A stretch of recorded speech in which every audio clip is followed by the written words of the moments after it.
In May 1998, Indonesia reached a breaking point. Large-scale political protests against the government rapidly spiraled out of control.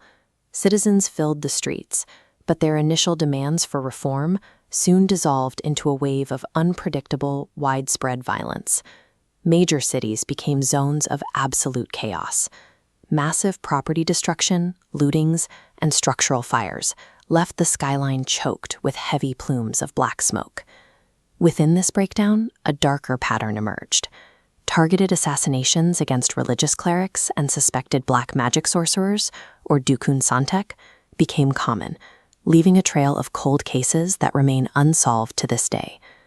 This era of unresolved national trauma and total societal collapse serves as the foundation for the Indonesian horror film, The Witch Doctor Massacre.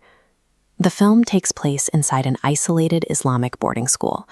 While the outside world burns, these heavy walls are meant to provide a permanent sanctuary for the students.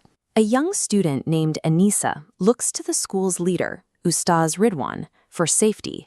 His primary responsibility is to shield his students from the violence consuming the external red zone. That security is an illusion. When power is cut, the religious teachers, tasked with protection, are brutally murdered by an unseen force.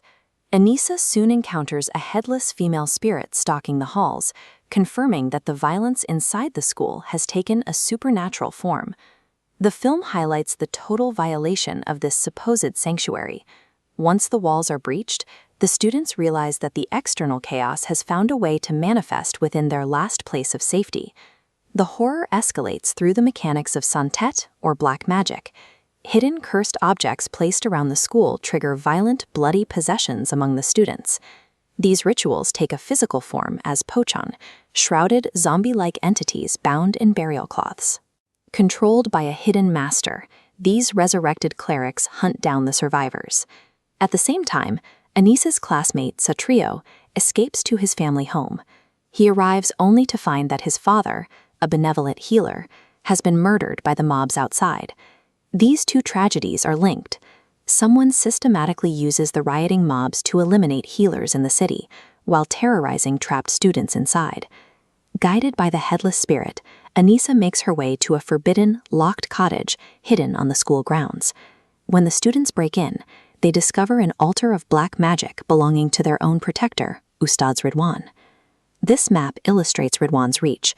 Red lines connect his central position to rival clerics murdered during the riots, allowing him to absorb their power. He uses this societal breakdown to hide a massive ritual, intending to sacrifice his own students to summon a powerful demon. By treating the violently rioting mobs as his own personal hit squad, Ridwan used a period of national panic to keep his supernatural atrocities hidden from view. During the climax, Satrio engages the magically empowered Ridwan in a brutal fight.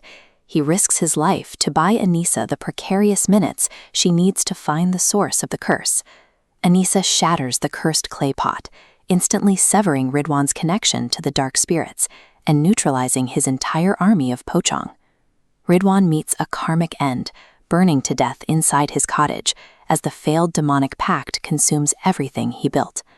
Anissa finally learns the truth about the headless spirit. It was the ghost of her mother, who had killed herself years ago to ensure Anissa could never be used as a ritual sacrifice. In this story, the institution failed to provide safety. Ultimate protection came from a source outside of religious authority, a mother whose sacrifice proved stronger than any demonic pact. The ghosts and demons of the film are entirely fictional, but the events of May 1998 remain a factual scar. The widespread lootings, the brutal massacres, and the military crackdowns shown here were real events experienced by millions.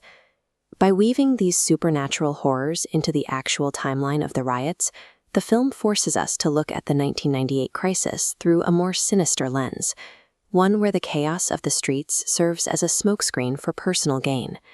The Witch Doctor Massacre suggests that the demons are secondary to the humans, who exploit national panic and blind faith to mask their own monstrous agendas.